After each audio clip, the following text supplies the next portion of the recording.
Il avait tout, l'argent, le pouvoir et le luxe. Mais en regardant autour de lui, il s'est rendu compte qu'il manquait quelque chose d'essentiel. Dans une décision inattendue, un millionnaire abandonne sa fortune pour vivre comme une personne ordinaire. Sans statut ni privilège, il embarque dans un voyage pour découvrir la vraie valeur de la vie, où les richesses ne viennent pas de la poche, mais du cœur. J'étais assis sur la véranda de ma villa à Barcelone, observant la ville s'étendre sous le soleil couchant, teintant le ciel de nuances d'orange et de pourpre. La vue était à couper le souffle, une œuvre d'art mêlant architecture et nature, mais, étonnamment, je me sentais vide. Tous mes amis, ceux que je considérais comme une extension de moi-même, étaient là, mais le sentiment de solitude était palpable. Que avais-je accompli? Que signifiait tout cela réellement? Moi, Carlos, le milliardaire, entouré de richesses et de renommée, mais sans but véritable. Carlos, viens, la fête commence. La voix de Javier, mon meilleur ami depuis l'université, résonna dans la maison. Il avait toujours été le genre de personne à aimer le luxe et la flamboyance, et, bien sûr, il était impatient de montrer ses dernières conquêtes. Je rentrais à l'intérieur de la villa, mais l'atmosphère festive ne m'atteignait pas. Les gens dansaient, riaient et portaient des toasts, mais tout cela me semblait si lointain. « Tu vas bien ?» Une voix familière me tira de mes pensées. C'était Sofia, une des rares personnes à remarquer mon absence. Elle s'approcha, un regard inquiet dans les yeux. « Oui, je réfléchis, » répondis-je, en tentant de forcer un sourire. « Réfléchir à quoi, Carlos ? Au nombre de zéros sur ton compte en banque ?» Elle laissa échapper un rire, mais ce n'était pas le genre de rire qui réchauffait le cœur. Au contraire, cela me rappelait à quel point j'étais prisonnier de ce monde superficiel. En réalité, non. Je pense à ce qui est vraiment important. La sincérité dans ma voix la surprit, et elle fronça les sourcils. « Tu es sérieux ? Regarde autour de toi. Tu as tout ce qu'on peut désirer. Que veux-tu de plus ? La vérité, c'est que je ne savais pas ce que je voulais. Que voulais-je ? Être aimé ? Être respecté ? Être heureux ? Je n'en étais pas certain, mais la solitude me rongeait. L'événement continua, mais je ne parvenais pas à m'y engager. La musique, autrefois vibrante, résonnait maintenant comme un écho lointain dans mon esprit.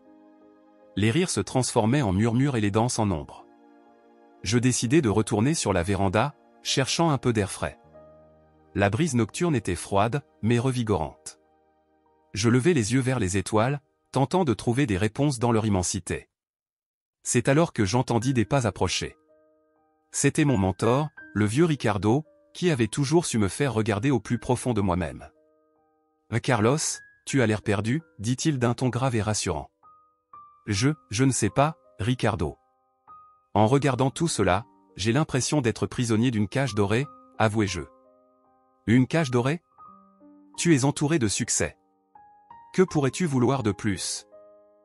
Peut-être la liberté, murmurai-je, plus pour moi-même que pour lui. La liberté de vivre vraiment, Ricardo. Je ne veux plus être simplement Carlos, le milliardaire. Il s'approcha et s'adossa à la balustrade de la véranda. Et que désires-tu vraiment, alors ? Qu'est-ce qui ferait battre ton cœur plus vite ? Je ne sais pas. Mais j'ai le sentiment qu'il y a autre chose, quelque chose que je ne parviens pas à atteindre. Une vie qui vaille la peine d'être vécue, qui ne se résume pas à l'argent et au pouvoir. Je veux trouver un sens. Un but. Ricardo me regarda avec une expression mêlant sérieux et compréhension. Parfois, la réponse réside dans la simplicité. As-tu déjà pensé à tout laisser derrière toi ? À chercher un endroit où tu pourrais te reconnecter à ce qui compte vraiment ? Ces paroles pénétrèrent mon esprit comme une lumière perçant les ténèbres. Je n'y avais jamais pensé. Tout laisser derrière moi ? Où irais-je ? En Provence. Un endroit où la vie est plus simple, où les relations humaines ont de la valeur. Peut-être que là-bas, tu trouveras ce que tu cherches. Provence. Ce nom résonnait comme une mélodie. L'idée commença à prendre forme dans mon esprit, une graine d'espoir plantée par Ricardo. « Tu crois que je devrais faire cela ?» demandai-je, incertain. « Tu dois suivre ton cœur. Parfois, le courage réside dans le fait de quitter ce qui est confortable pour explorer l'inconnu. Réfléchis Carlos. Il me donna une tape amicale sur l'épaule et s'éloigna, me laissant seul avec mes pensées. Cette nuit-là, je ne parvins pas à dormir. L'idée de changer de vie me fascinait autant qu'elle me terrifiait. Je savais que la décision que je prendrais changerait tout. Au fond de moi, j'en avais envie. Pourtant, le doute et la peur m'assaillaient comme des ombres. Que diraient les gens? Que penserait ma famille? Toutes ces préoccupations s'accumulaient dans mon esprit, mais, en même temps, une voix douce m'encourageait à aller de l'avant.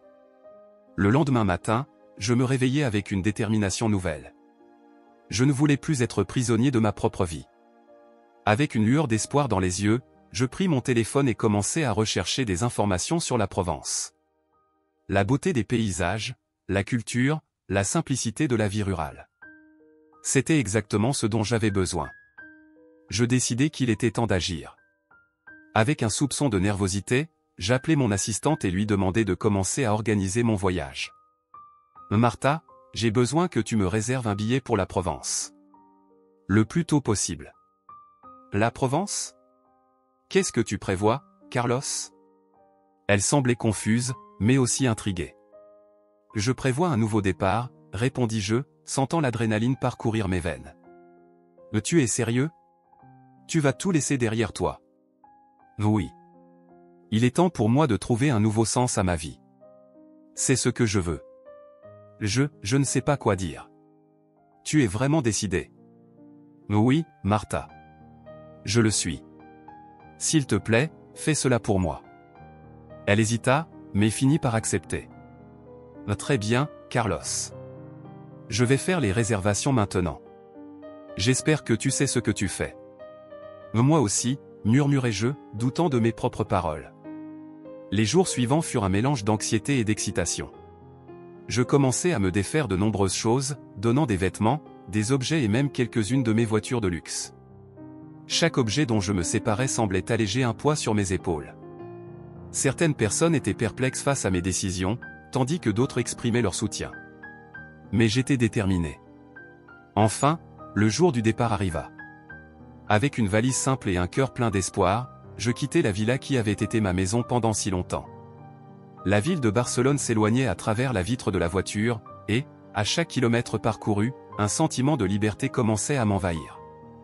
Lorsque l'avion décolla et que les nuages enveloppèrent l'appareil, je fermai les yeux et pris une grande inspiration. C'était un nouveau départ. Un recommencement que j'attendais avec impatience. Le voyage ne faisait que commencer et, malgré toutes mes peurs et mes doutes, j'étais déterminé à découvrir ce que signifiait vivre vraiment. L'air frais de la Provence m'enveloppa dès que je descendis de la voiture. La douce brise parfumée à la lavande me donna l'impression d'être arrivé dans un nouveau monde, très différent de celui que je connaissais à Barcelone. Je regardais autour de moi, essayant d'absorber chaque détail. Les maisons en pierre, les ruelles étroites et la présence constante de la nature étaient un soulagement, comparé au béton de la grande ville. Mais, en même temps, il y avait quelque chose d'inconfortable à être ici, comme si j'étais un intrus dans un lieu où je n'avais pas ma place. En marchant dans le village, je remarquai les regards curieux des habitants. Ils s'échangeaient des regards, chuchotant à mon passage. Ce n'était pas seulement ma présence qui suscitait ces réactions, mais aussi mon apparence. Je portais encore des vêtements symboles de richesse et de statut, une chemise en lin et un pantalon de créateur qui, bien qu'ils soient confortables, semblaient déplacés parmi les tenues simples des villageois. Je me sentais comme un poisson hors de l'eau, mais j'étais déterminé à trouver un nouveau but. « Bonjour, vous êtes nouveau ici ?» Une voix féminine me tira de mes pensées. Je tournai la tête et vis une femme aux cheveux bouclés et au sourire chaleureux. Elle portait une robe simple, ornée de fleurs qui semblaient avoir été cueillies dans son propre jardin. « Je m'appelle Béatrice », se présenta-t-elle, en tendant la main.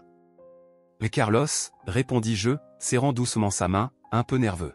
« Je viens tout juste d'emménager ici. »« Là, c'est bien. C'est toujours intéressant de voir de nouveaux visages dans le village. Qu'est-ce qui vous a amené en Provence ?» Elle semblait vraiment intéressée, ce qui me surprit. « En fait, je suis à la recherche d'un nouveau but. Ma vie à Barcelone était, disons, remplie de choses, mais vide en même temps, avouai-je, sans trop savoir pourquoi je me confiais si rapidement. » Béatrice hocha la tête, comme si elle comprenait. Beaucoup de gens viennent ici pour chercher quelque chose de différent. La vie ici a ses défis, mais elle est aussi pleine de simplicité et de vraies connexions. De vraies connexions. Répétai-je, réfléchissant à ce que cela signifiait vraiment. Je crois que j'ai perdu cela au fil des années.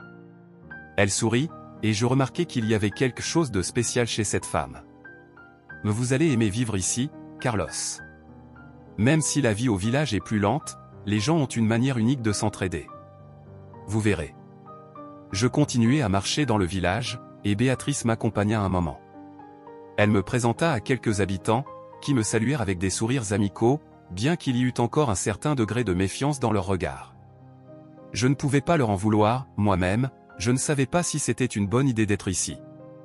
Après tout, j'avais toujours vécu dans un monde où les relations étaient basées sur des intérêts, et non sur un véritable attachement. Le lendemain, je décidai d'explorer le marché local. C'était un petit marché, mais vibrant, rempli de fruits frais, de légumes colorés et de produits artisanaux. L'odeur des épices et des fleurs était enivrante. En déambulant parmi les étals, je me sentis un peu plus à l'aise, mais j'étais encore un étranger. « Bonjour, Carlos. » La voix de Béatrice me fit tourner la tête. Elle organisait une collecte de nourriture sur l'un des étals. « Vous êtes venu. Je suis si contente de vous voir. » Je ne faisais que regarder. « Le marché est incroyable, » dis-je, essayant de cacher mon anxiété. « Vous pourriez m'aider, si vous voulez. Nous collectons des aliments pour les enfants défavorisés du village. » C'est une cause très importante pour moi, dit-elle, ses yeux brillants de passion. « Bien sûr, que dois-je faire ?» demandai-je, enthousiaste à l'idée de m'impliquer. « En fait, j'aurais besoin d'aide pour organiser les dons. Certaines personnes hésitent encore à contribuer, et nous devons les convaincre que c'est un effort collectif. Je peux parler aux gens. Je suis bon pour persuader, proposai-je, bien que je ne sache pas vraiment comment les choses fonctionnaient ici. » Béatrice sourit, et cela me fit ressentir une chaleur dans le cœur que je n'avais pas ressentie depuis longtemps. Ce serait merveilleux. Venez, parlons à quelques personnes. Je m'approchai d'un groupe de femmes qui discutaient joyeusement. Certaines me regardèrent avec curiosité, l'une d'elles, une dame aux cheveux blancs et portant un tablier fleuri, me regarda avec méfiance. « Et qui est-ce » demanda-t-elle à Béatrice. « Voici Carlos, il est nouveau dans le village et souhaite nous aider à collecter des aliments, » expliqua Béatrice avec enthousiasme. La femme fronça les sourcils. « Et pourquoi devrions-nous lui faire confiance ? Il semble venir d'un monde très différent du nôtre. » Je pris une profonde inspiration. « Je comprends vos préoccupations. La vérité, c'est que je suis ici pour apprendre et aider. Je ne veux rien en retour, seulement faire une différence dans la vie des enfants. » La dame me regarda attentivement, évaluant mes paroles. « Promettez que vous ne quitterez pas le village dès que vous vous ennuierez. »« Je le promets, » répondis-je avec sincérité. « Je suis ici pour rester. » Béatrice sourit fièrement, et la femme sembla se détendre un peu. « Eh bien, si vous voulez vraiment aider, il y a une maison d'accueil dans le village. Ils ont toujours besoin de dons et de bénévoles. J'aimerais beaucoup la découvrir, dis-je, sentant un nouveau but commencer à se former en moi. Au fil des jours, je commençais à m'intégrer davantage dans la communauté. À chaque interaction, je réalisais que les habitants étaient bien plus que de simples visages inconnus, ils formaient un réseau de soutien, un système basé sur l'empathie et la solidarité. Les rires des enfants, la chaleur des embrassades et la générosité des habitants me faisaient sentir que, enfin, je trouvais un foyer. C'est par une après-midi ensoleillée que je visitais la maison d'accueil pour la première fois. J'arrivais un peu nerveux, mais déterminé. La maison était simple, mais accueillante, avec des murs en pierre et un petit jardin devant. Dès que j'entrai, je fus accueilli par des rires et des voix joyeuses. « Bonjour. Qui êtes-vous » Une petite fille aux yeux brillants s'approcha de moi, avec un sourire qui illuminait son visage. « Bonjour, je m'appelle Carlos. Je suis ici pour aider, » répondis-je, essayant d'être amical. « Vous pouvez jouer avec nous » demanda-t-elle en attrapant ma main. « Nous adorons jouer. »« Bien sûr. Qu'est-ce que vous aimez faire ?» Je me laissai emporter par son enthousiasme et, bientôt, je courais après les enfants, jouant au ballon et au chat. Chaque rire et chaque sourire que je recevais me faisait me sentir plus léger, comme si je me libérais d'un poids que je portais depuis des années. Lors d'une pause, je m'assis sur un banc du jardin pour observer les enfants. Ils étaient si pleins de vie, malgré les difficultés qu'ils affrontaient. c'est à ce moment-là que je compris que la véritable richesse ne résidait pas dans les biens matériels, mais dans la joie et les liens que nous formons avec les autres. Vous êtes vraiment doué avec eux, entendis-je une voix douce derrière moi. C'était Béatrice, qui s'approcha avec un sourire tendre. Merci. C'est plus facile que je ne le pensais. Ils sont incroyables, dis-je, encore imprégné de l'énergie contagieuse des enfants. Vous faites un excellent travail, complimenta Béatrice. Ces enfants ont vraiment besoin de quelqu'un qui se soucie d'eux. Je veux faire plus. Je veux vraiment aider, répondis-je, sentant une détermination grandissante en moi. Alors, faisons-le ensemble.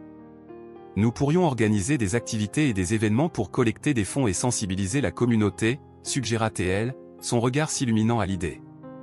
Oui, ce serait formidable, m'exclamai-je. Faisons quelque chose qui rassemble vraiment tout le monde. Et ainsi, Béatrice et moi avons commencé à travailler ensemble. Chaque jour, notre lien se renforçait, et la sensation d'appartenir enfin à quelque chose de plus grand grandissait en moi. Je n'étais plus simplement en quête d'un but, j'étais en train de le construire. Et, au milieu de tout cela, l'idée que l'amour et l'amitié étaient les formes les plus pures de richesse devenait de plus en plus claire pour moi. Lorsque je suis arrivé dans ce petit village de Provence, la chaleur du soleil matinal enveloppait tout d'une lumière dorée, mais ce n'était pas suffisant pour réchauffer mon cœur. J'observais autour de moi, admirant les maisons en pierre et les fleurs colorées qui décoraient les jardins, mais le sentiment de vide persistait. Je m'étais éloigné d'une vie d'excès à Barcelone, où la richesse se mesurait en biens matériels, et je me retrouvais maintenant en quête d'un sens plus profond. Le premier pas dans ce nouveau voyage semblait être d'aider la communauté, mais le premier obstacle que je rencontrai fut Béatrice. C'était un jour de marché, et les odeurs de fruits frais et de pain tout juste sortis du four remplissaient l'air. Quand je la vis, elle était au milieu d'un groupe de bénévoles, organisant une collecte de nourriture. Sa façon de se mouvoir, avec une énergie contagieuse, et la manière dont elle parlait à chaque personne qui s'approchait, m'impressionnèrent. Mais, lorsque j'essayais de m'approcher, je sentis que je n'étais pas le bienvenu. « Bonjour, avez-vous besoin d'aide avec ça ?» demandai-je, essayant de paraître aussi amical que possible. Elle leva les yeux vers moi, m'évaluant d'un regard mêlant curiosité et méfiance. « Vous, un étranger de Barcelone, êtes ici pour aider ?» Sa voix avait un ton de scepticisme qui ne me surprit pas, ce n'est pas que je n'apprécie pas l'aide, mais ce genre de travail exige plus que de bonnes intentions. Je comprends votre inquiétude, mais je suis ici parce que je veux faire une différence, insistai-je, essayant de ne pas paraître désespéré. Ma vie précédente ne m'a pas rendu heureux, et maintenant, je veux contribuer à quelque chose qui compte vraiment. Béatrice croisa les bras, toujours méfiante. Ce n'est pas si simple. Aider les gens demande de l'engagement et de l'empathie. Êtes-vous prêt à cela? Je pris une profonde inspiration, sentant la pression que sa question faisait peser sur moi. J'étais déterminé à changer ma vie, et je savais que cela signifiait relever des défis. Je suis prêt à faire tout ce qu'il faudra, répondis-je avec sincérité. Je veux vraiment m'impliquer. Elle hésita un instant, mais son regard s'adoucit légèrement. Si tu veux vraiment aider, commence par organiser ces dons, dit-elle en désignant les caisses qui devaient être triées. Mais ne t'attends pas à ce que je te traite comme un héros. Tu dois encore faire tes preuves. C'était un début, et j'étais prêt à travailler dur pour gagner sa confiance et celle de la communauté. Dans les jours qui suivirent, je me plongeai dans la routine du village. Au centre d'accueil, je rencontrai des enfants avec des histoires que je n'aurais jamais pu imaginer. Chacun d'eux portait un fardeau que j'avais du mal à comprendre. Mon premier jour me marqua profondément. Bonjour, les filles, souris-je à un groupe qui jouait dans la cour. Elles me regardèrent avec un mélange de curiosité et de méfiance. Qu'est-ce que vous voulez, monsieur demanda une petite fille aux cheveux bouclés et aux grands yeux. Je veux aider, répondis-je, essayant de cacher l'insécurité dans ma voix. Je peux jouer avec vous? Tu sais jouer? Lança un garçon avec une expression sceptique en s'approchant. Je sais faire quelques trucs, dis-je en essayant de paraître confiant. Et si on jouait au ballon? En entendant cela, les enfants commencèrent à s'animer, et bientôt, nous jouions tous ensemble, riant et courant dans la cour. Leur sourire était contagieux, et, l'espace d'un instant, je sentis que j'étais sur la bonne voie. Au fil des jours, je me rapprochai des enfants et, naturellement, de Béatrice. Elle était toujours présente, mais gardait une certaine distance émotionnelle. Un après-midi, alors que nous trions des dons, je décidai de lui ouvrir mon cœur. « Béatrice, pourquoi hésites-tu à me laisser aider davantage ?» demandai-je en triant des aliments. « Je veux vraiment faire une différence. » Elle s'arrêta et me regarda, comme si elle évaluait s'il était sage de partager quelque chose de plus profond. « Tu ne comprends pas, Carlos ?» commença-t-elle d'une voix basse. « J'ai vu tellement de gens venir avec des promesses d'aide, mais partir dès que les choses devenaient difficiles. Je ne peux pas me permettre de te faire confiance. Je ne suis pas comme les autres, protestai-je, sentant la frustration monter en moi. J'ai laissé ma vie de milliardaire derrière moi parce que j'ai compris que cela ne me rendait pas heureux. Ce qui compte vraiment, ce sont les gens et les liens que nous créons. » Elle soupira, comme si elle portait le poids du monde sur ses épaules. « J'ai déjà perdu beaucoup, dit-elle d'une voix tremblante. Je ne peux pas me permettre d'aimer et de perdre à nouveau. » À cet instant, quelque chose en moi se brisa. Ce que je percevais comme de la résistance de sa part n'était en réalité qu'une défense contre la douleur. « Je comprends que tu aies tes raisons, mais je suis ici pour rester, » affirmai-je en la regardant droit dans les yeux. « Je n'ai peut-être pas vécu les épreuves que vous affrontez, mais je suis prêt à apprendre et à être un soutien. » Elle m'observa en silence pendant ce qui sembla une éternité. Finalement, elle hocha la tête, bien qu'une ombre de doute restât dans son regard. « Très bien, » murmura Béatrice. « Si tu veux vraiment aider, alors commençons. Mais ne t'attends pas à ce que je te facilite la tâche. » Ainsi, je fus accepté dans l'équipe de bénévoles et commençai à travailler au centre d'accueil. Chaque jour, les histoires des enfants me touchaient davantage. Il y avait une petite fille nommée Sophia, qui avait perdu ses parents dans un accident et qui, malgré la douleur, rêvait de devenir artiste. Elle me montra ses dessins, et je fus émerveillé par son talent. Je décidai de faire quelque chose de spécial pour elle. Inspiré, j'eus l'idée d'organiser une petite exposition d'art pour les enfants. Je voulais leur donner l'opportunité de montrer leur talent tout en collectant des fonds pour le centre. Lorsque je partageai cette idée avec Béatrice, elle me regarda, mêlant surprise et inquiétude. « Carlos, tu penses vraiment que la communauté soutiendra cela ?» demanda-t-elle en levant un sourcil. « Pourquoi pas ?» répondis-je, plein d'enthousiasme. « Nous pouvons montrer de quoi ces enfants sont capables et, qui sait, peut-être inspirer d'autres personnes à s'impliquer. » Après beaucoup de discussions, Béatrice accepta de m'aider à organiser l'événement. Ensemble, nous commençâmes à travailler sur les détails, et je vis sa passion renaître. Chaque conversation semblait briser des barrières entre nous, renforçant notre connexion. Un jour, alors que nous organisions des matériaux, Béatrice me surprit avec une révélation. « Carlos, savais-tu que moi aussi j'ai une histoire ?» commença-t-elle d'une voix hésitante. « Que veux-tu dire ?» demandai-je, intrigué. « J'ai perdu mon fils il y a quelques années, » dit-elle, et je vis une larme couler sur sa joue. « Depuis, je consacre ma vie à aider d'autres enfants, comme une manière d'honorer sa mémoire. » La douleur dans sa voix me serra le cœur. Je voulais la réconforter, mais je ne savais pas comment. « Béatrice, je suis désolé, » murmurai-je, cherchant les mots justes. « Je ne savais pas que tu avais traversé cela. » Elle secoua la tête, essuyant ses larmes d'un revers de main. « C'est une partie de moi qui ne partira jamais. Et parfois, j'ai peur que cela m'empêche d'ouvrir mon cœur à nouveau. » Je ressentis un besoin profond de la protéger, de lui montrer que j'étais prêt à rester à ses côtés, quoi qu'il arrive. « Mais tu n'as pas à affronter cela seul, » dis-je avec fermeté. « Je suis là, et je veux t'aider à guérir ces blessures, si tu me le permets. » Béatrice me regarda, et pour la première fois, je vis une lueur d'espoir dans ses yeux. « Peut-être, juste peut-être, je pourrais essayer, » murmura-t-elle, et à cet instant, quelque chose changea entre nous. À partir de ce moment-là, notre partenariat au centre d'accueil devint plus fort. J'étais déterminé à lui montrer qu'il était possible de surmonter la douleur et de créer de nouveaux souvenirs.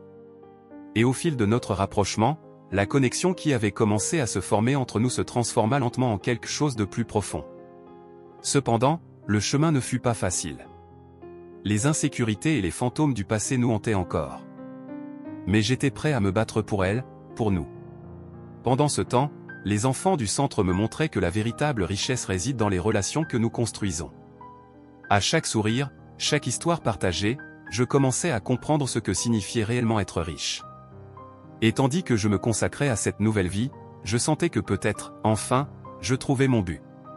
En m'installant dans ce petit village de Provence, je réalisais qu'il y avait beaucoup à apprendre sur la simplicité et les connexions humaines.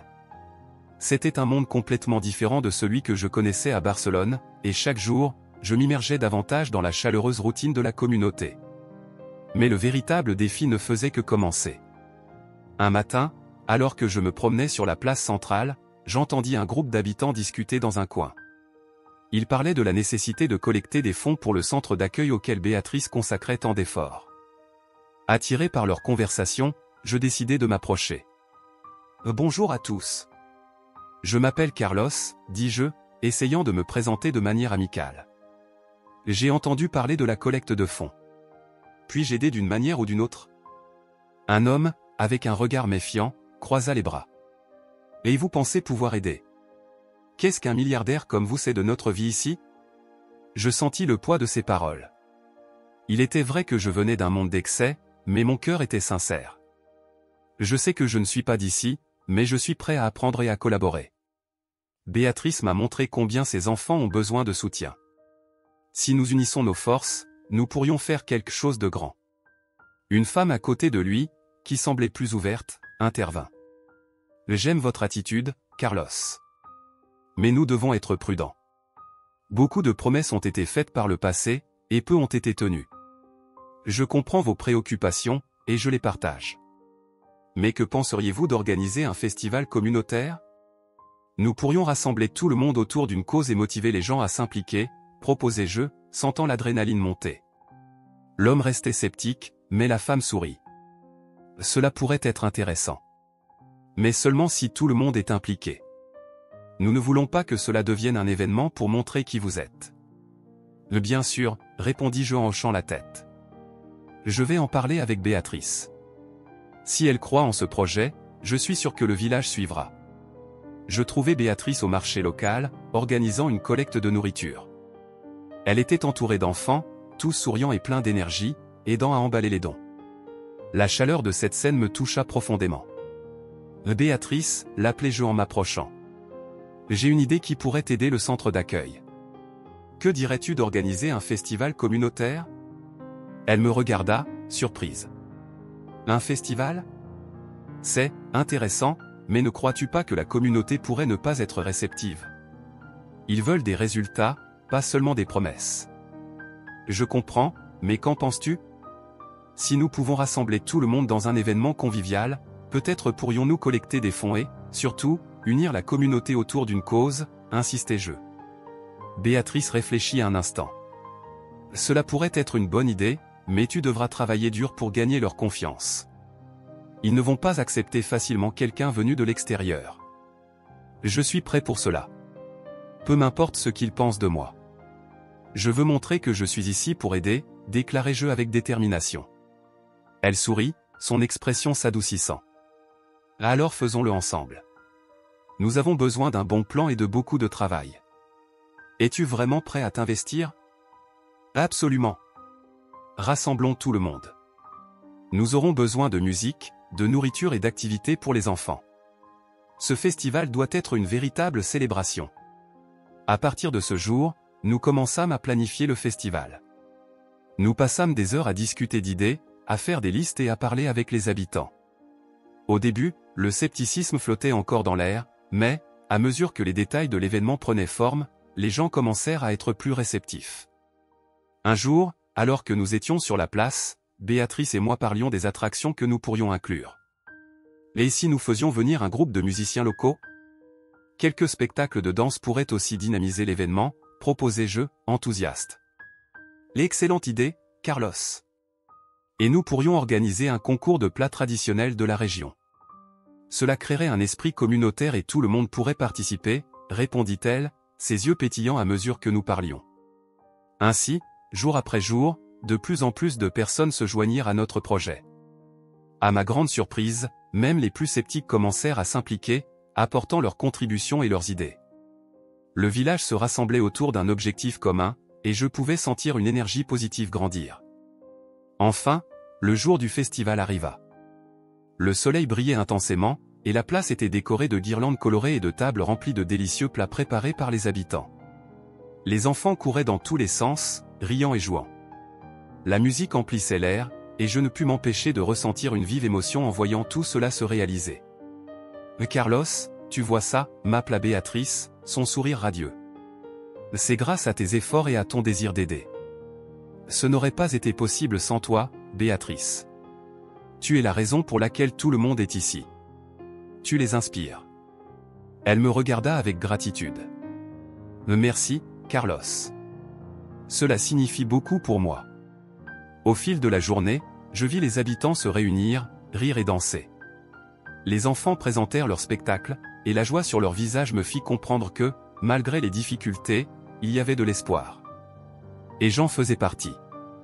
Lorsque le moment de dévoiler les résultats de la collecte arriva, Béatrice monta sur scène, un micro à la main. Merci à tous d'être ici aujourd'hui. Cet événement ne se résume pas à une collecte de fonds, mais à l'union que nous avons créée en tant que communauté. Ce que nous avons accompli ensemble dépasse tout ce que nous aurions pu faire seuls. Les applaudissements retentirent dans toute la place, et une vague d'émotion me parcourut. C'était un moment de triomphe, non seulement pour nous, mais pour tous ceux présents. Béatrice se tourna vers moi, ses yeux brillants. « Carlos, c'est toi qui as rendu cela possible. Tu as rassemblé tout le monde et, surtout, tu leur as redonné confiance. » Souriant, je répondis. « Je n'aurais pas pu le faire sans toi à mes côtés. Tu es le cœur de cette communauté. » Ainsi, entre les rires, la musique et un sentiment d'accomplissement, je réalisai que j'avais trouvé ma place dans ce petit coin de Provence. Le festival fut un succès absolu, et les fonds collectés dépassèrent nos attentes. Mais plus que cela, nous avions tissé des liens, ravivé des espoirs et, d'une certaine manière, commencé à transformer des vies. Cette nuit-là, alors que le soleil se couchait, illuminant la place d'une lumière dorée, je vis non seulement la richesse que la vie pouvait offrir, mais je compris aussi que le véritable trésor résidait dans les relations que nous construisons, les histoires que nous partageons et les vies que nous touchons. Je regardai par la fenêtre de ma nouvelle maison en Provence et sentis un nœud dans ma gorge. Le soleil se couchait, teintant le ciel d'un orange intense, et je me perdis dans la beauté de l'instant. Pourtant, la sérénité que le paysage m'apportait ne suffisait pas à dissiper les messages qui me tourmentaient. Des amis de Barcelone et des membres de ma famille essayaient sans cesse de me convaincre de revenir, de reprendre le contrôle de mon empire. « Tu es en train de tout gâcher, Carlos, disaient certains. Ce n'est qu'une phase. Tu vas le regretter, me prévenaient d'autres. Je savais qu'ils s'inquiétaient pour moi, mais la pression commençait à me peser. Je pris mon téléphone et relus les messages. L'un d'eux attira particulièrement mon attention. « Carlos, tu dois revenir. Ta vie est là-bas, pas ici. Ne te laisse pas berner par cette illusion de bonheur simple. » Il venait de l'un de mes associés les plus proches. Je respirai profondément et posai le téléphone. Un léger coup à la porte me sortit de mes pensées. C'était Béatrice, sa présence apportait toujours une lumière qui éclairait même mes moments les plus sombres. Elle entra dans la pièce et, en me voyant pensif, demanda. « Carlos, que se passe-t-il ? Tu as l'air préoccupé. » « Ce n'est rien, juste des choses de mon ancienne vie, » répondis-je, tentant de cacher la vérité. Je n'arrive pas à arrêter de penser à ce qu'ils disent. Parfois, j'ai l'impression de faire une erreur. Béatrice s'assit à mes côtés, ses yeux profonds fixés dans les miens. « Tu ne fais rien de mal. Tu cherches quelque chose que beaucoup n'osent même pas rechercher, un sens. Les critiques viendront, mais ce qui compte, c'est ce que tu ressens ici. » Elle posa la main sur son cœur, et je savais qu'elle parlait avec sincérité. « Mais s'ils ont raison ? Et si je gâchais tout ?» demandai-je, le doute résonnant dans ma voix. « Si tu n'es pas heureux ici, alors peut-être devrais-tu reconsidérer. Mais pas à cause d'eux. Fais-le pour toi. Qu'est-ce que tu veux vraiment ?» Sa question me fit réfléchir. Que voulais-je vraiment ? La vérité, c'est que je voulais continuer le travail que nous avions commencé, faire une différence dans la vie de ces enfants. Cela me procurait une joie que je n'avais jamais connue auparavant. Je veux aider. Je veux voir ces enfants sourire. Je veux faire partie de la vie de cette communauté, avouai-je, la détermination prenant forme en moi. Alors fais-le, Carlos. Laisse les voix du passé derrière toi. Ton avenir est ici, et moi, je suis ici avec toi, dit Béatrice en posant sa main sur la mienne. La connexion entre nous était profonde et, pendant un bref instant, sa présence était tout ce dont j'avais besoin. Mais les messages continuaient d'arriver. Cette nuit-là, je ne parvins pas à dormir. L'anxiété me rongeait, et une partie de moi voulait simplement ignorer tout cela et m'abandonner à mon nouveau but. Pourtant, les mots de mes amis résonnaient encore dans mon esprit, comme un écho lointain qui ne me laissait pas en paix. Le lendemain, je décidai qu'il était temps de confronter cette situation une fois pour toutes. Quand j'arrivai au centre d'accueil, les enfants étaient déjà là, riant et jouant. La chaleur de leur rire m'enveloppa, et, pendant un moment, tout semblait juste. Pourtant, le doute restait présent. Comment pouvais-je m'engager auprès d'elles tout en répondant aux attentes de mes amis et de ma famille? Je décidai qu'il était temps d'avoir une conversation franche avec Béatrice. Nous devons parler, lui dis-je alors que nous marchions ensemble dans la salle où les enfants étaient plongés dans une activité artistique. À propos de tout ça. Elle me regarda avec inquiétude. Qu'est-ce qui te tourmente, Carlos? Mes anciennes attaches, les messages. Ils ne comprennent pas, et j'ai l'impression de diviser ma loyauté entre deux vies. Parfois, je me demande si tout cela n'est qu'une phase et si je ne perds pas mon temps. Les mots sortirent de moi comme une confession, et je ne pus contenir la frustration qui s'accumulait en moi. Béatrice s'arrêta et plongea ses yeux dans les miens. Carlos, tu dois comprendre que ton bonheur ne dépend pas de leur approbation. Tu es ici, tu aides ces enfants et tu te consacres à une cause plus grande. C'est bien plus important que n'importe quel empire que tu aurais pu construire. Je le sais, mais c'est difficile d'ignorer ceux qui ont été à mes côtés pendant tant d'années. Ce qu'ils disent pèse sur moi, répondis-je, sentant la pression monter dans ma poitrine. Alors tu dois décider ce qui est le plus important pour toi. La vie que tu as vécue ou celle que tu veux vivre. Ne laisse pas la peur du jugement t'empêcher de faire ce qui est juste, dit Béatrice, sa voix ferme et remplie de conviction. Je me sentais partagé et confus. Mais la détermination dans sa voix me donna un nouvel élan. Tu as raison. Je ne peux pas laisser cela m'empêcher de faire ce que j'aime. Je vais me concentrer sur les enfants, je vais m'engager pleinement dans ce centre d'accueil, peu importe ce qu'ils disent. Béatrice sourit, et je ressentis une vague de soulagement. C'est ça, Carlos. Et je serai là à tes côtés, pour te soutenir à chaque étape du chemin. Et alors, comme si une lumière s'était allumée en moi, je réalisais que son soutien était tout ce dont j'avais besoin. Merci, Béatrice. Tu ne sais pas à quel point cela compte pour moi. Je ne fais qu'être honnête. Et tu dois aussi être honnête avec toi-même. Les critiques viendront, mais tu dois les ignorer et te concentrer sur ce qui compte vraiment, dit-elle. Dans les jours qui suivirent, je m'impliquai encore davantage dans le centre d'accueil. J'organisais des activités pour les enfants, cherchais des bénévoles et nouais des partenariats avec des commerces locaux pour collecter des fonds. Malgré la résistance initiale de certains habitants, j'étais déterminé à montrer à tous que j'étais là avec un véritable objectif. Cependant, les messages et appels de mes amis et de ma famille ne cessèrent pas. Chaque fois que le téléphone sonnait, une nouvelle vague d'anxiété m'envahissait. Un jour, je reçus un appel d'un ami proche, qui était à Barcelone. « Carlos, tu es en train de gâcher ta vie. Tu as un avenir brillant qui t'attend, et tu es là, dans un petit village, à poursuivre des rêves d'enfant, s'exclama-t-il, sa voix pleine d'indignation. Je ne poursuis pas un rêve, je poursuis un but, et c'est ce qui compte le plus pour moi en ce moment, répondis-je, essayant de garder mon calme.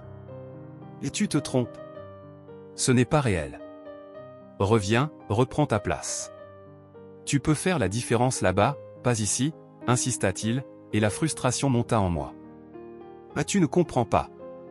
Ici, je sens que je peux faire quelque chose de significatif.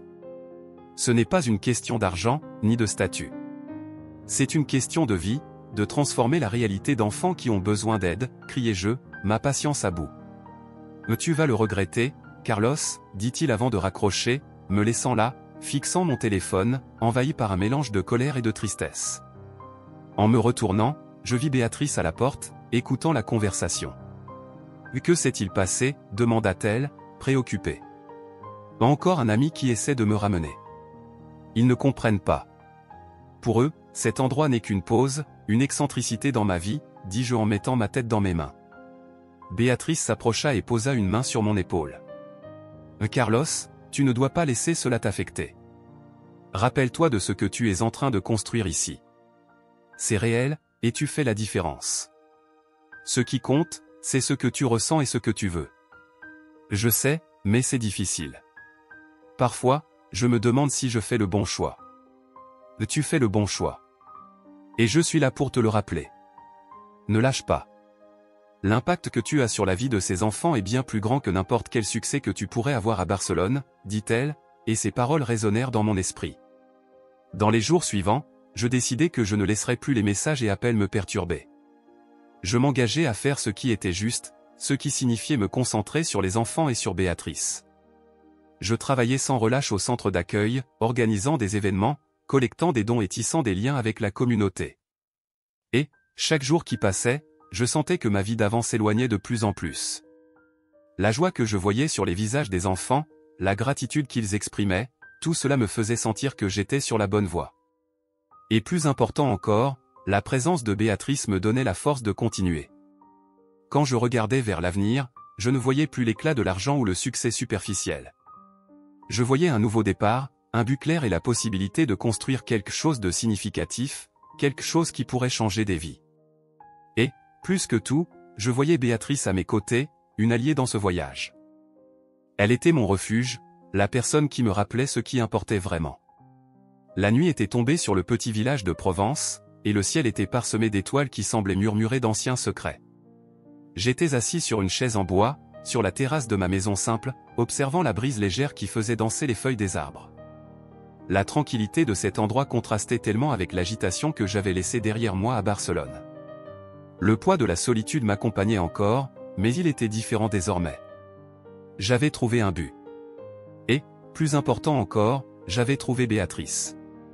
Ce soir-là, l'idée de m'ouvrir complètement à elle me hantait. Il y avait quelque chose de spécial chez elle, une force magnétique qui m'attirait. Mais il y avait aussi une barrière invisible. Je savais qu'elle portait une histoire, une douleur qui pesait sur son cœur, et cela m'intriguait autant que cela m'angoissait. Je voulais la connaître plus profondément, mais je ne savais pas comment. Alors que je contemplais les étoiles, je décidai qu'il était temps de faire un pas en avant. Je me levai et me dirigeai vers le centre d'accueil, où Béatrice passait souvent ses soirées à organiser des activités pour les enfants. En entrant, la lumière douce des lampes suspendues au plafond éclairait l'espace et révélait une atmosphère chaleureuse. Les rires des enfants résonnaient comme une mélodie. « Bonjour, Carlos. » Une petite fille aux cheveux bouclés courut vers moi et me serra dans ses bras. « Tu as apporté des bonbons aujourd'hui ?»« Désolé, ma chérie, pas aujourd'hui, » répondis-je en lui souriant.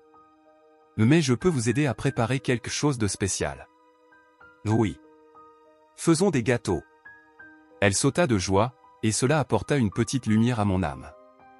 Alors que nous préparions les ingrédients, mon regard se tourna vers Béatrice, qui rangeait des étagères. Elle semblait concentrée, mais il y avait aussi une expression de tristesse sur son visage. Le désir de la réconforter grandit en moi comme un feu que je ne pouvais contenir. « Béatrice » l'appelai-je en hésitant un peu. « Je peux te parler un moment ?» Elle se retourna, et nos regards se croisèrent. Il y avait une lueur dans ses yeux, mais aussi une ombre. « Bien sûr, Carlos. Que veux-tu ? » J'aimerais en savoir plus sur toi, dis-je, cherchant les mots justes. Je sens qu'il y a quelque chose que tu n'as pas partagé avec moi. Quelque chose qui pèse sur ton cœur. Elle soupira, et pendant un moment, le silence s'installa entre nous. Je pouvais sentir la tension, l'hésitation. Ce n'est pas facile d'en parler, répondit-elle en baissant les yeux. Je comprends, dis-je doucement. Mais je suis là. Si tu te sens à l'aise, j'aimerais écouter. Béatrice hocha lentement la tête, comme si elle luttait contre une tempête intérieure. C'est juste que, j'ai perdu quelqu'un de très cher. Mon fils. Ces mots furent prononcés dans un murmure, chargé de douleur. Mon cœur se serra. Je suis désolé, Béatrice. Je ne savais pas. Ça a dû être très difficile pour toi. Elle acquiesça, et je pouvais voir les larmes se former dans ses yeux. Il n'avait que 5 ans, continua-t-elle, sa voix tremblante. Une maladie rare. J'ai tout fait pour le sauver, mais... Sa voix se brisa, et elle s'éloigna un peu, comme pour se protéger de sa propre douleur. Béatrice, je ne voulais pas te mettre mal à l'aise, dis-je, cherchant une manière de la réconforter. Mais sache que je suis là pour toi, si tu as besoin. Elle se retourna, et il y avait une fragilité dans son regard qui me toucha profondément. C'est difficile de faire confiance à nouveau, Carlos. Ma douleur me fait hésiter à m'ouvrir aux autres. J'ai peur que, si je m'attache à quelqu'un à nouveau, je puisse le perdre aussi. Je ne vais nulle part, garantis-je, m'approchant un peu plus. Je comprends que tu aies peur, mais je veux sincèrement t'aider. Tu n'es pas seule, Béatrice. Je suis là pour toi. Elle me regarda, et je pouvais voir qu'elle luttait contre ses émotions. Je ne veux pas que tu te sentes responsable de moi, dit-elle, presque dans un murmure. Ce n'est pas une question de responsabilité, répondis-je. C'est une question de connexion. C'est une question de partager cette douleur, si tu en as envie. Tu n'as pas besoin de la porter seule. Carlos. Elle hésita, mais je sentais que quelque chose changeait. Parfois, j'ai l'impression que j'aide les enfants pour combler le vide laissé par cette perte.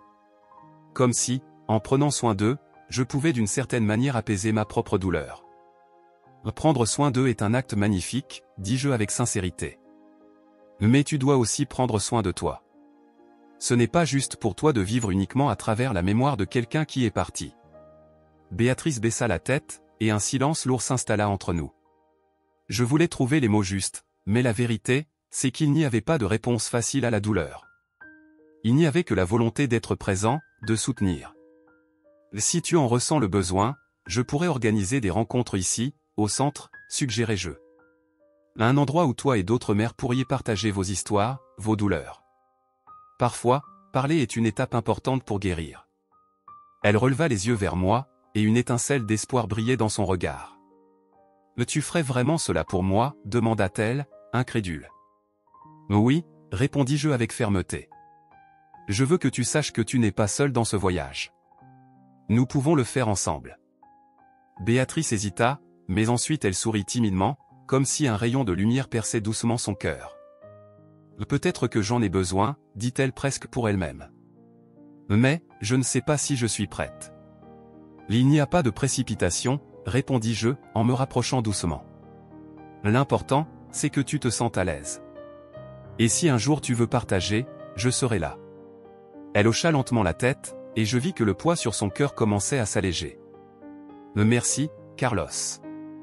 Merci d'être là pour moi.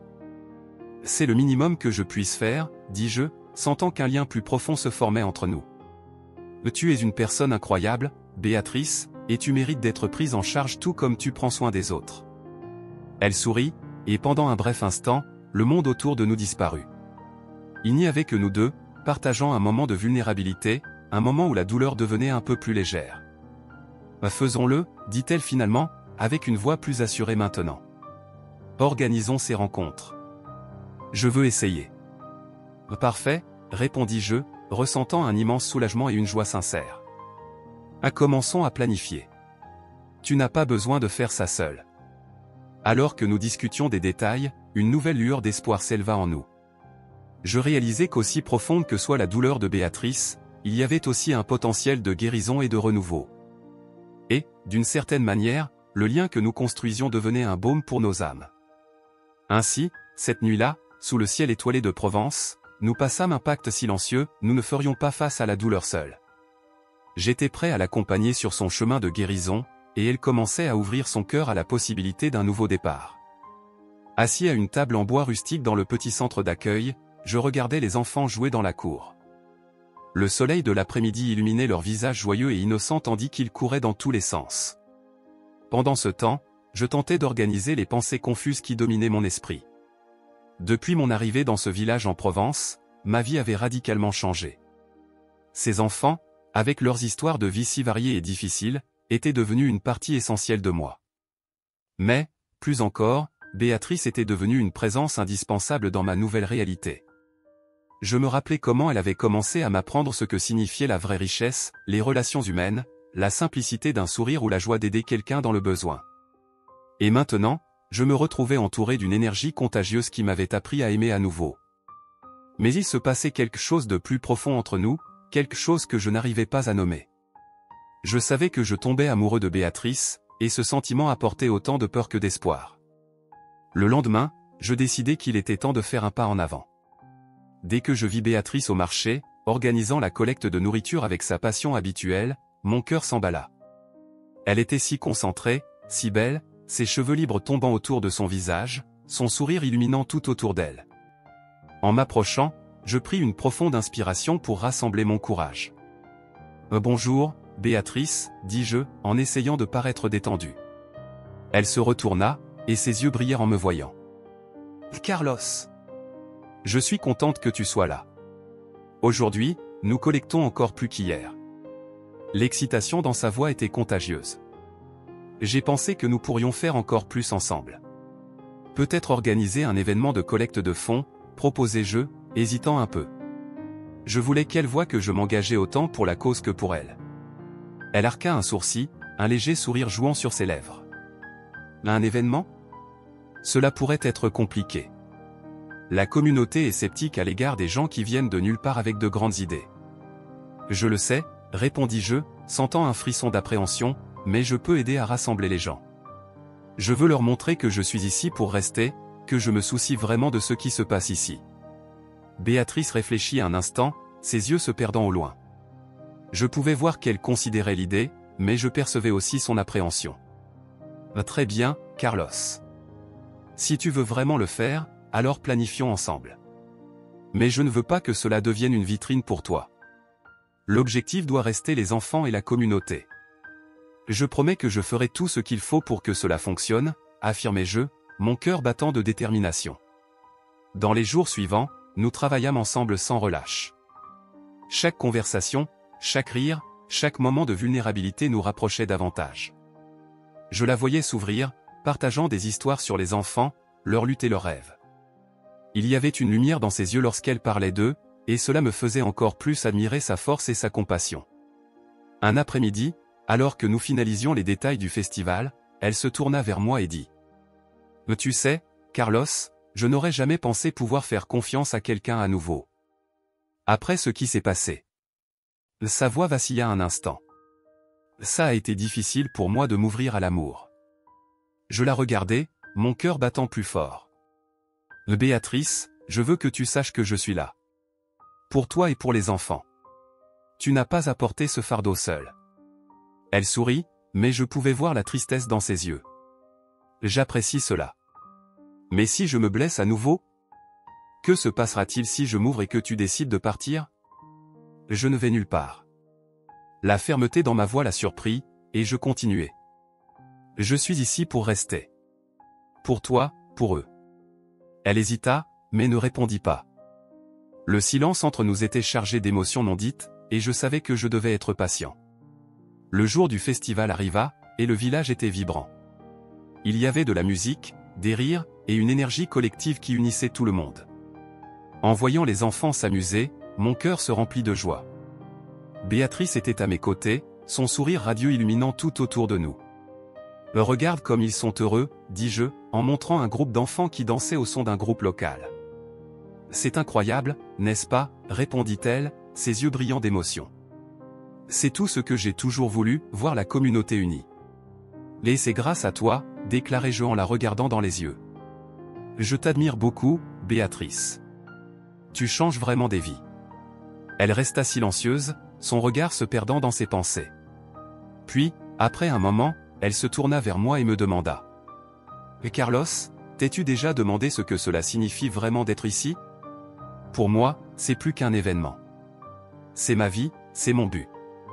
Es-tu prêt à faire cela tous les jours? Ces mots résonnèrent profondément en moi. J'étais sûr de vouloir être ici, de vouloir faire partie de cette communauté et, surtout, de sa vie. Je le suis. Je veux faire cela. Je veux faire partie de ta vie, Béatrice. Les mots sortirent avec sincérité, et je me sentis vulnérable en les prononçant. Elle hésita, mais une lueur d'espoir apparut dans son regard. « Tu ressens vraiment cela ?» demanda-t-elle, sa voix presque un murmure. « Oui, je le ressens. Je ne peux pas l'expliquer, mais être ici avec toi et avec les enfants me fait me sentir vivant. »« Carlos, c'est... » commença-t-elle, mais elle fut interrompue par un enfant qui courait vers nous en l'appelant. « Tati Béatrice. Regarde ce que j'ai trouvé. » Béatrice détourna son attention, et je l'observai avec un sourire. Le moment avait été interrompu, mais je savais que la conversation n'était pas terminée. Pendant le festival, notre lien se renforça. Elle me montrait l'importance de chaque petit geste, de chaque sourire, et je sentais que nous construisions quelque chose de beau ensemble. À la fin de la journée, alors que le soleil se couchait, elle se tourna vers moi sous les étoiles qui commençaient à apparaître. « Carlos, je... » commença-t-elle, mais je l'interrompis, sentant que c'était le bon moment. « Béatrice, je veux que tu saches que je suis ici pour toi. Et pas seulement à cause des enfants. C'est pour toi. » L'intensité de ma déclaration fit écarquiller ses yeux. Elle prit une profonde inspiration, comme si elle s'apprêtait à se confier. « Je veux te croire, Carlos, mais... » hésita-t-elle.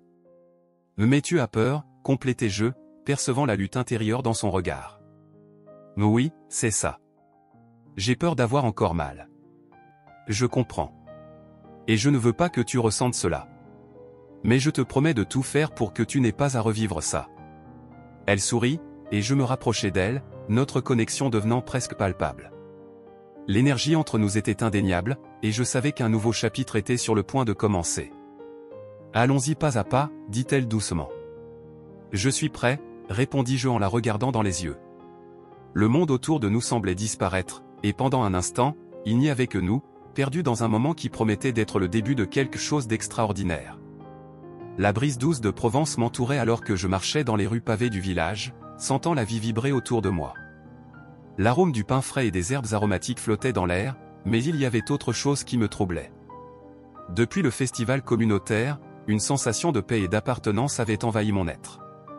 Mais soudain, l'apparition d'un vieil ami ramena l'ombre d'un passé que j'essayais de laisser derrière moi.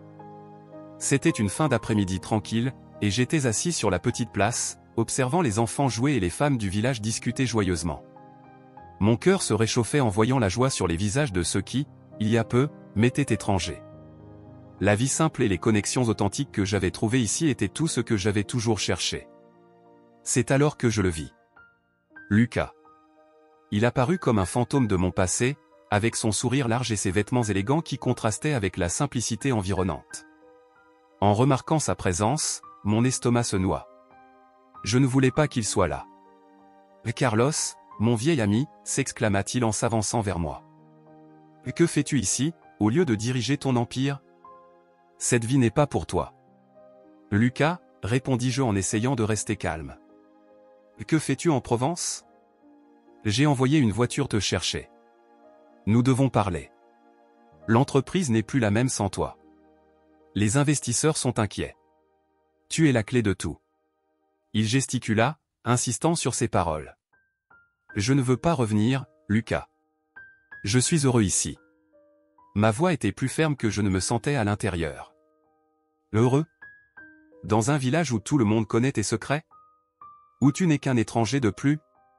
Tu ne peux pas être sérieux. » Il secoua la tête avec mépris. « Tu as une vie, Carlos.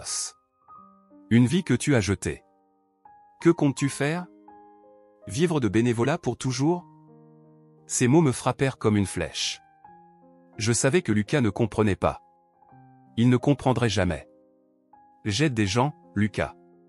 C'est plus important que n'importe quel chiffre sur un compte en banque. Important? Il ne se soucie pas de toi. Il profite simplement de ta bonne volonté, tout comme tout le monde l'a toujours fait avec toi. Il s'approcha, l'intensité de son regard me défiant. Ne fais pas l'erreur de te laisser emporter par cette illusion. Tu appartiens à la ville, au pouvoir, au succès. J'appartiens à cet endroit maintenant. Et à ses enfants, dis-je, sentant la colère commencer à bouillir en moi. Je ne suis plus l'homme que tu as connu. Je ne veux plus être ce Carlos. Alors tu es prêt à tout abandonner? Ta fortune, ton héritage, insista Lucas, presque comme s'il essayait de me réveiller d'un cauchemar. J'ai déjà tout laissé derrière moi, déclarai-je, ma voix maintenant plus basse, mais ferme. Ce que je cherche, c'est bien plus que de l'argent ou du pouvoir. C'est la connexion, l'amour, faire une différence. L'amour? Tu penses vraiment que cette femme, Béatrice, se soucie de toi? Elle n'est qu'une altruiste, et toi, un milliardaire à la recherche d'un sens. Ce n'est pas de l'amour, Carlos, c'est une illusion. Béatrice est une femme incroyable. Elle m'a montré ce que signifie prendre soin des autres, ce que cela signifie de faire partie d'une communauté, répondis-je, refusant de le laisser parler d'elle ainsi. Elle est la raison pour laquelle je suis ici. Mais tu crois donc qu'elle restera à tes côtés quand elle découvrira que tu es milliardaire? Quand tu retourneras à ta vie d'avant? Lucas éclata de rire, mais il y avait un mépris sous-jacent dans son rire. Tu penses vraiment qu'elle voudra d'un homme qui a tout abandonné pour une vie de simplicité? Ces paroles résonnaient dans mon esprit, comme un écho d'une vérité que je ne voulais pas entendre. Mais je ne pouvais pas permettre que ces provocations me déstabilisent. Ce que je veux n'a rien à voir avec l'argent ou le statut. Je veux faire une différence dans la vie des gens. Et ça, c'est réel. Lucas inspira profondément, et ses yeux brillèrent d'un mélange de compassion et de frustration. Carlos, tu te fais des illusions. Tu ne peux pas simplement oublier qui tu es. Si tu ne reviens pas, tu le regretteras. Je ne veux pas revenir, criai-je, attirant l'attention de quelques personnes sur la place. Ce n'est plus moi. Je suis plus heureux ici que je ne l'ai jamais été de toute ma vie. Il resta silencieux un instant, m'observant comme s'il essayait de résoudre une énigme. Et si Béatrice ne reste pas? Et si tu te perds et ne trouves pas le chemin du retour? Que te restera-t-il? L'idée de perdre Béatrice, de la voir s'éloigner à cause des paroles de Lucas, me heurta de plein fouet. Je me souvenais de ses yeux lumineux, de sa façon de se soucier des enfants. Il était évident qu'elle portait ses propres douleurs, mais il y avait aussi une lumière en elle que je voulais atteindre. Je ne laisserai pas cela arriver. Je vais me battre pour elle. C'est pour cela que je suis ici. Si tu crois vraiment cela, alors tu es plus perdu que je ne le pensais. Lucas fit un pas en arrière, comme s'il était déçu. Je vais te laisser du temps, mais je ne te laisserai pas te perdre dans cette vie. Je serai là, Carlos. Et quand tu réaliseras l'erreur que tu as commise, je serai là pour t'aider à revenir.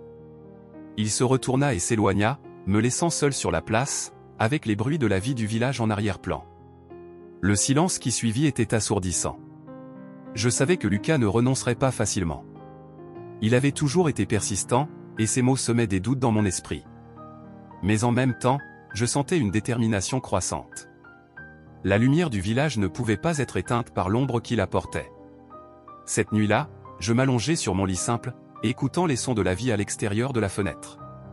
Le chant des grillons, le doux murmure du vent dans les arbres, tout cela me rappelait que j'étais exactement là où je voulais être. Mais la présence de Lucas et ses paroles me perturbaient. Ce qu'il avait dit à propos de Béatrice résonnait dans mon esprit. Je ne voulais pas être un homme qui utilisait sa richesse pour acheter l'amour ou l'amitié. Je voulais être authentique. Le lendemain apporta une nouvelle lumière, et je décidai que je devais parler à Béatrice. Elle devait savoir pour Lucas et ce qu'il avait dit. Je ne pouvais pas la laisser dans l'ignorance, ni permettre à ses doutes de s'immiscer entre nous. Dès que je la vis au centre d'accueil, entourée d'enfants qui l'adoraient, mon cœur se réchauffa. Elle était tellement impliquée dans son travail qu'elle ne sembla pas remarquer ma présence jusqu'à ce que je l'appelle. Béatrice, l'appelai-je, courant vers elle. Elle se retourna, ses yeux brillants de joie en me voyant. Carlos. Je suis contente que tu sois là. Nous organisons une nouvelle collecte, et les enfants sont tellement excités. Béatrice, j'ai besoin de te parler de quelque chose d'important, dis-je, essayant de maintenir un ton sérieux. Elle fronça les sourcils, remarquant la gravité de mon expression. Qu'est-ce qui se passe? Un ami à moi est apparu dans le village hier. Il ne comprend pas mon choix d'être ici. Il m'a questionné à ton sujet et sur ce que nous faisons. J'hésitais, les mots lourds dans ma bouche. Il a dit des choses qui m'ont inquiété. Quel genre de choses? Demanda Béatrice, sa voix douce mais avec une pointe de tension. Il a dit que tu ne te souciais pas vraiment de moi, que je devrais retourner à ma vie d'avant, et que tout cela n'était qu'une illusion. Je pris une profonde inspiration, observant sa réaction. Béatrice resta silencieuse, ses yeux se perdant au loin, comme si elle réfléchissait à ce que je venais de dire. Carlos, ce qu'il a dit n'a pas d'importance. Ce qui compte, c'est ce que nous ressentons l'un pour l'autre et ce que nous construisons ici. Mais, et s'il avait raison? Et si tu ne pouvais pas vraiment m'aimer? Et si je me berçais d'illusions, dis-je, la frustration perçant dans mes mots. Écoute, Carlos, commença-t-elle, sa voix calme et ferme. Je ne peux pas contrôler ce que tu ressens, mais je peux te dire que ce que nous avons est réel. Peu importe ce qu'il pense. Je vois l'homme que tu es en train de devenir, et c'est cela qui compte. Je ne veux pas que tu te sentes trahi ou trompé, Béatrice. Je veux simplement être honnête avec toi. La vulnérabilité dans ma voix était palpable. L'honnêteté est la base de toute relation, Carlos. Si tu te sens incertain, nous devons en parler. Elle fit un pas de plus, ses yeux fixés sur les miens. Je ne peux pas redevenir celui que j'étais. Je suis décidé à rester ici et à construire quelque chose de réel avec toi et avec la communauté, déclarai-je, sentant la détermination grandir en moi. Mais j'ai besoin de savoir que toi aussi. Le lendemain de ma conversation avec mon ancien ami fut difficile. Alors que le soleil se levait sur le petit village de Provence, je me sentais emporté par un tourbillon d'émotions. Le doute me rongeait, mais je ne pouvais pas m'y abandonner. La décision était prise, je m'engagerais pleinement dans le centre d'accueil et auprès de cette communauté qui commençait à devenir ma nouvelle famille. Je me levai et regardai par la fenêtre de ma maison simple, observant les enfants jouer sur la place. Je me souvenais de chacun d'eux, des histoires que nous avions partagées et de l'éclat dans leurs yeux en recevant un nouveau livre ou un goûter que j'avais aidé à préparer. Chaque sourire me rappelait pourquoi j'avais tout quitté. Le poids du passé, avec ses affaires et ses pressions, semblait insignifiant face à la joie que je voyais chez ces enfants. Ce jour-là, je décidai d'organiser un événement spécial au centre d'accueil. Je voulais que les enfants aient l'opportunité de partager leurs histoires, de se sentir écoutés et valorisés. L'idée bouillonnait dans mon esprit tandis que je traversais les rues du village, saluant les habitants. « Carlos, comment vas-tu » demanda l'un des vieux pêcheurs qui me saluait toujours. « Je vais très bien, Miguel. En fait, je prévois quelque chose de spécial pour les enfants. Tu voudrais m'aider ?» Miguel sourit, les yeux pétillants. « Bien sûr. De quoi as-tu besoin ? Je veux que les enfants partagent leurs histoires. Et je pensais que tu pourrais nous aider à préparer un goûter et à organiser l'espace. Compte sur moi. On va y arriver. » Enthousiasmé par sa réponse, je me rendis au centre d'accueil. En entrant, je trouvai Béatrice en train de discuter avec quelques mères. Elle était toujours si impliquée, si dévouée. Sa présence éclairait cette salle, et cela renforçait mon admiration pour son travail. « Bonjour, Béatrice » l'interpellai-je, et elle se retourna, son sourire illuminant la pièce. « Bonjour, Carlos. Comment vas-tu ? Je vais bien, mais j'ai une idée que j'aimerais partager avec toi. Je veux organiser un événement où les enfants pourraient raconter leurs histoires. Qu'en penses-tu » Béatrice hésita un instant, son regard se perdant dans ses pensées. « C'est une idée merveilleuse, mais es-tu sûr que c'est ce dont ils ont besoin ?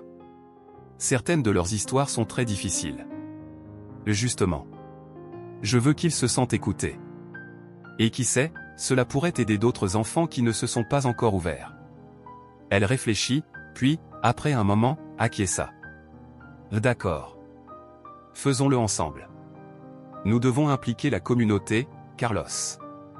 Cela ne peut pas être seulement à propos de nous, cela doit être une célébration collective. » Le soulagement que je ressentis en entendant ces paroles fut immense. Je ne voulais pas faire cela seul, je voulais que Béatrice soit à mes côtés. Parfait. Réunissons-nous avec les habitants et voyons comment unir nos forces. Dans les jours qui suivirent, nous commençâmes à organiser l'événement. J'invitai Miguel et d'autres habitants à nous aider. Grâce à l'aide de tous, nous réussîmes à organiser un festival communautaire, où chacun pouvait apporter un plat typique, de la musique et, bien sûr, des histoires. Les enfants étaient si enthousiastes, et je pouvais sentir l'énergie vibrante dans l'atmosphère. La veille de l'événement, Béatrice et moi étions au centre, décorant l'espace. Pendant que nous accrochions des lanternes colorées et disposions les tables, nous parlâmes de nos vies. « Tu sais, Carlos, je n'aurais jamais pensé rencontrer quelqu'un comme toi ici » dit Béatrice en attachant un ballon. « Pourquoi dis-tu cela » demandai-je, intrigué. « Parce que tu te soucies vraiment des autres. Tu n'es pas là juste pour aider, tu veux le faire avec ton cœur. C'est rare. Je sens que c'est ici que je dois être maintenant. Et tout cela, c'est grâce à toi et aux enfants. » Elle me regarda, et pendant un instant, le temps sembla s'arrêter. « Tu es quelqu'un de spécial, Carlos. N'oublie jamais cela. » Le matin du festival, le village était en effervescence. Les enfants portaient des vêtements colorés, et la musique résonnait dans les rues. Dès que l'événement commença, je demandai aux habitants de se rassembler pour une brève ouverture.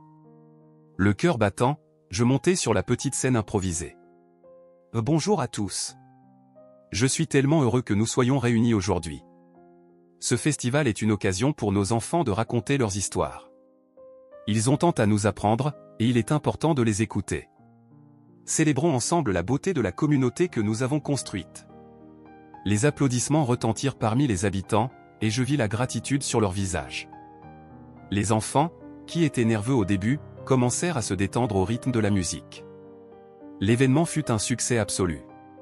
Chaque enfant montait sur scène pour partager son histoire, certaines étaient joyeuses, d'autres tristes, mais tout était authentique. Je vis des larmes dans les yeux de nombreux habitants, et cela me toucha profondément. À chaque récit, le lien entre nous tous se renforçait. Pendant une pause, je rejoignis Béatrice, qui aidait à servir à manger. « C'est incroyable, n'est-ce pas ?» demandai-je, observant les enfants jouer et les adultes rire ensemble. « Oui, c'est merveilleux de voir tout le monde s'unir ainsi. Tu as vraiment rendu cela possible, Carlos. En réalité, c'est nous qui l'avons fait. Voilà ce que signifie faire partie d'une communauté. » Elle sourit, et je réalisai que son hésitation à propos de ce que nous ressentions l'un pour l'autre commençait à s'estomper. À la fin de l'événement, les enfants étaient rayonnants, et la joie dans l'air était palpable. « Mais Carlos, je ne sais pas comment te remercier, » dit l'une des mères, les larmes aux yeux. « C'était bien plus que ce que nous espérions. Tu as apporté de l'espoir à nos enfants. »« J'ai simplement fait ce que n'importe qui ferait, » répondis-je modestement. « Non, tu ne comprends pas. Tu n'es pas seulement un milliardaire de passage. Tu as pris le temps de nous voir, vraiment. » Ces paroles me touchèrent profondément. À partir de ce moment, je sus que j'avais trouvé ma vocation. Et que Béatrice en faisait partie intégrante. À la fin de la journée, alors que nous aidions à ranger les lieux, Béatrice s'approcha de moi. « Carlos, tu t'es vraiment surpassé. Je suis tellement fier de toi. Je n'aurais pas pu y arriver sans toi à mes côtés. Ce n'est que le début, Béatrice. Ce que nous pouvons accomplir ensemble est illimité. » Elle me regarda, et pendant un bref instant, nos regards se croisèrent avec une intensité qui fit battre mon cœur plus vite. Oui, ensemble. J'ai l'impression que nous commençons à peine à écrire cette histoire. Et ainsi, sous les lumières qui scintillaient encore et l'odeur des mets qui flottaient dans l'air, je réalisai que le lien entre nous devenait plus profond. La véritable richesse ne réside pas dans les biens matériels, mais dans les relations que nous construisons et les vies que nous touchons. J'étais prêt à affronter tous les défis à venir, car désormais, j'avais une raison d'être et une partenaire à mes côtés. L'après-midi était chaude en Provence cet été-là, mais ce n'était pas la température qui me faisait transpirer.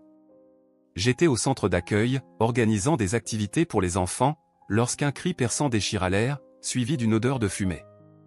Mon estomac se noua. « Carlos !» Le feu, cria une employée, pointant l'arrière du bâtiment. La panique me submergea, et mon cœur s'accéléra. « Béatrice !» hurlai-je, mais ma voix semblait coincée dans ma gorge.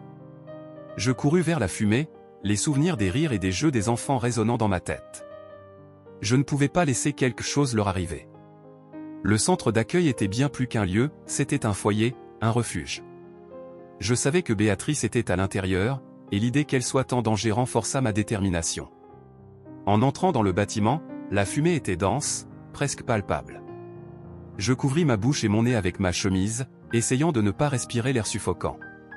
Le chaos régnait. Des enfants pleuraient, certains tentaient d'aider leurs camarades à sortir, mais la confusion était grande. « Restez ensemble, les enfants. Nous sommes là. Dirigez-vous vers la porte d'entrée, » criai-je, tentant d'apporter un peu de calme. Mon regard se posa sur un groupe d'enfants paralysés, les yeux écarquillés de peur. « Venez. Maintenant. » Je courus vers eux, attrapant la main d'un garçon que je connaissais bien. « Viens, Miguel. Nous devons sortir. » Au milieu de la panique, j'aperçus Béatrice, entourée d'un groupe d'enfants. Elle tentait de les calmer, mais la fumée commençait à affecter sa respiration. « Carlos » m'appela-t-elle, ses yeux remplis d'inquiétude. « Les enfants sont terrifiés. Il faut les sortir. »« Oui. Venez. Prenez-vous par la main et suivez-nous, » dis-je en la tirant vers moi. La chaleur augmentait, et la fumée devenait plus épaisse à chaque seconde. Béatrice était pâle, mais sa détermination était visible. « je l'admirais encore plus dans ce moment. Ça va, lui demandai-je en rapprochant certains enfants.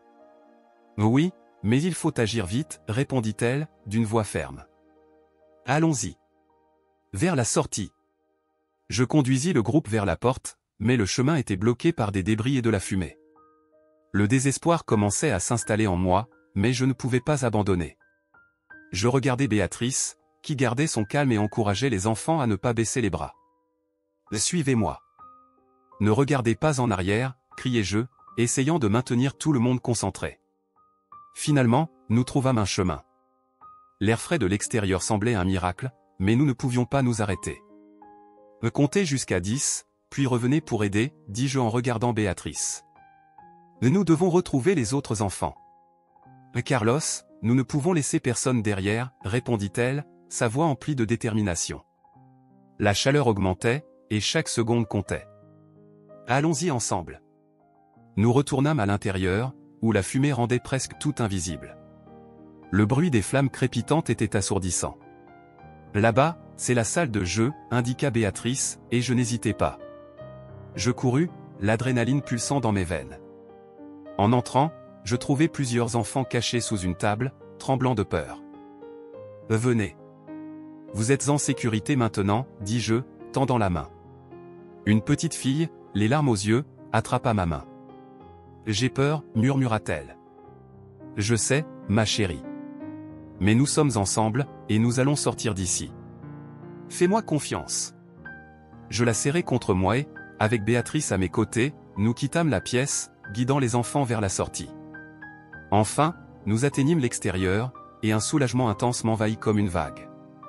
Mais il n'y avait pas de temps pour se détendre. Le centre était en flammes, et je ne pouvais pas laisser cela arriver. Béatrice, et les autres enfants ? Nous avons besoin de plus d'aide, criai-je, mais elle hocha simplement la tête, ses yeux brillants de détermination. Appelons les pompiers. Et vérifions que tout le monde va bien, répondit-elle. Pendant que Béatrice s'éloignait pour chercher de l'aide, je remarquai une enfant supplémentaire, une petite fille qui n'arrivait pas à bouger. J'ai besoin d'aide, criai-je, et bientôt d'autres habitants du village s'approchèrent. Carlos. Que s'est-il passé, demanda l'un d'eux, et j'expliquai rapidement la situation. Attrape-la. Emmenons-la dehors, crièrent-ils, et ensemble, nous réussîmes à sauver la petite. Avec tous les enfants désormais en sécurité, je pus enfin respirer. Béatrice était à mes côtés, ses yeux brillants d'un mélange de soulagement et d'inquiétude. « Tu as fait ça, Carlos. Tu les as sauvés, dit-elle, la gratitude transparaissant dans sa voix. Nous l'avons fait ensemble, corrigeai-je, sentant le lien entre nous se renforcer. À cet instant, au milieu du chaos et de la peur, je réalisai qu'il se passait quelque chose de plus profond entre nous. Je n'aurais pas pu le faire sans toi. Béatrice sourit, mais une ombre de tristesse passa dans son regard. Carlos, je ne sais pas comment te remercier. C'était tellement intense. Je n'aurais jamais pensé revivre quelque chose comme ça, dit-elle, sa voix tremblante. Béatrice, je ne peux plus ignorer ce que je ressens pour toi. Tout au long de ce chemin, tu m'as montré ce qui compte vraiment dans la vie, déclarai-je, les mots sortant avec une sincérité qui me surprit moi-même. Elle hésita, me regardant dans les yeux, et je vis son combat intérieur. Carlos, j'ai peur. J'ai perdu quelqu'un que j'aimais profondément. Et je ne sais pas si je peux m'ouvrir à nouveau, avoua-t-elle, les yeux embués de larmes. Je comprends. Mais je suis là. Je ne veux pas que tu te sentes obligé de traverser cela seul, répondis-je, prenant sa main. Le contact était doux, et je pouvais sentir l'énergie entre nous. Tu es incroyable, Carlos. Mais je ne sais pas si je suis prête, répondit-elle, mais la façon dont elle me regardait laissait entrevoir quelque chose d'autre. Une lueur d'espoir, peut-être. À cet instant, alors que nous regardions les pompiers arriver et maîtriser les flammes, une clarté s'empara de moi. La vie n'était plus une question d'argent ou de pouvoir, elle était faite d'amour, de communauté et des connexions humaines. Et, en voyant Béatrice me regarder, je sus que j'étais prêt à affronter n'importe quel défi si cela signifiait construire un avenir à ses côtés. Béatrice, je veux que tu saches que, peu importe ce qui arrivera, tu n'es pas seule. J'ai choisi de rester ici, non seulement pour toi, mais pour tout ce que nous avons construit ensemble, dis-je, le cœur battant à la sincérité de mes paroles. Elle me regarda, et je pus voir la lutte dans ses yeux commencer à s'apaiser. « Carlos, je ressens aussi quelque chose pour toi. C'est juste, compliqué, répondit-elle. Je suis prêt à affronter le compliqué, si tu es prête à essayer. Construisons quelque chose ensemble, peu importe ce qui arrive, déclarai-je, sentant une vague d'espoir m'envahir. À cet instant, le bruit des flammes s'éteignant et les rires des enfants survivants remplissaient l'air, et Béatrice finit par sourire, un sourire qui illumina son visage. « L'essayons, Carlos. Faisons-le ensemble, répondit-elle, et je sus qu'indépendamment des défis à venir, nous étions prêts à les affronter, ensemble. Et ainsi, au milieu du chaos, un nouveau chapitre commença à s'écrire dans nos vies. J'avais trouvé non seulement une raison d'être, mais aussi l'amour que j'avais toujours cherché, et, plus important encore, la certitude que la véritable richesse résidait dans les relations humaines que nous cultivons tout au long de notre parcours.